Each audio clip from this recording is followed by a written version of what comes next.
ਲੋ ਬਈ ਸਾਰੇ ਵੀਰ ਭਰਾ ਥੋੜਾ ਨੇੜੇ ਨੇੜੇ आ जाओ ਤੇ ਗੱਲ ज़रा सीरियस करनी है। पिछले चंद सालों में तौहीन मजहब और तौहीन रसालत की आड़ में कुछ वाकयात रूनमा हुए हैं।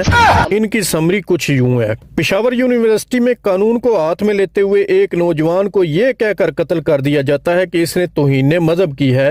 अदालत में साबित नहीं होता तो एक फितना परस्त शिद्दत पसंद टोला कहना शुरू कर देता है कि हमारा इस मामले से कोई तल्लक नहीं, क्योंकि मुनाफिकों की अपनी तरजीहात होती हैं। सियालकोट में कानून को हाथ में लेते हुए एक बेगुनाह श्रीलंकन मैनेजर को दिन दिहाड़े कत्ल करके इसकी लाश की बेहुरमती करने वाले लब्बैक या रसूलुल्लाह मन सब नबियन फक्तुलू के नारे लगाते हैं तो एक नाम नहाद मुल्ला हरे भरे खेतों में खड़ा होकर कह रहा होता है कि तहरीक लब्बैक के कारकुनों ने इसे जहन्नम वासल किया है। अदालत में केस चलता है तो इस बंदे से तौहीन मजहब साबित नहीं होती तो एक फितना परस्त शिद्दत पसंद टोला कहना शुरू कर देता है हमारा इस मामले से कोई तल्लक नहीं, क्योंकि मुनाफिकों की अपनी तरजीहात होती हैं।